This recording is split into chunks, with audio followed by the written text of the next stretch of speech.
Antradienį Kėdainių Šviesiosios gimnazijos moksleiviai lankėsi Josvainių senelių globos namuose, vaišino senolius savo keptų pyragų, bendravo ir sėmėsi iš jų gyvenimiškos patirties.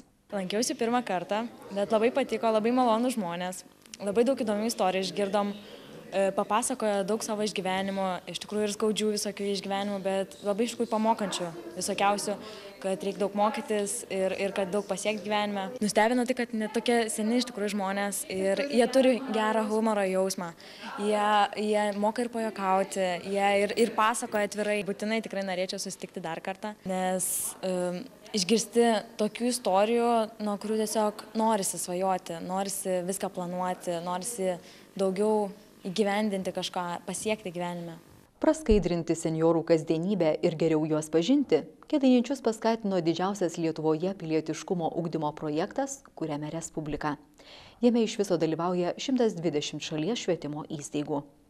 Kelionė į Josvainių senelių globos namus yra tik viena iš iniciatyvų, kuriomis moksleiviai siekia, kad kėdainiečiai daugiau ir nuoširdžiau bendrautų, dažniau šypsotųsi ir padėtų vieni kitiems. Problema galbūt yra todėl, kad žmonės per daug pasinėrė savo kasdienybę, į savo rutiną, į savo problemas ir pamiršta nusišypsoti, pamiršta suteikti pagalbą žmonėms, pamiršta net kartais tarti gerą žodį.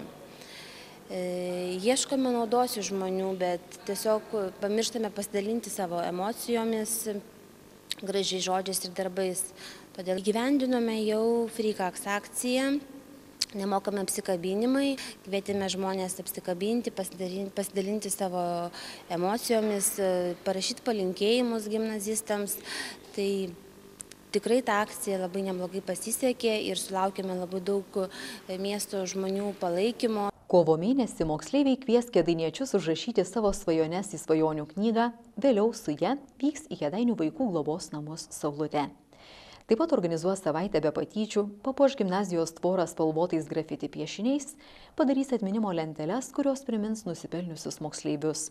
O štai gegužę jaunimas paskelbs mėnesių be smurto prieš vaikus. Padarėme tiesiog elementariausią minčių lietų ir nusprendėme, kad paprastos idėjos bus ir pačios mieliausios, pačios šilčiausios ir geriausiai priimamos idėjos. Svarbiausia, turbūt sulaukti tų geresnių rezultatų, kad žmonės iš tikrųjų bent šiek tiek, bent kartais atsipalaiduotų ir tiesiog paimtų ir gatvėje nusišypsotų. Mokiniai džiaugiasi darydami gerą ir tikisi, kad jų pavyzdžių paseks ir kiti gyventojai. Mūsų tikslas įtraukti kuo daugiau savanorių, tiek mokinių, tiek ir galbūt kitų mokyklų moksleivių. Tad kviečiame visus turinčius kūrybinių idėjų, minčių prisijungti prie mūsų, ateiti į mūsų gimnaziją ir įsitraukti į mūsų veiklas.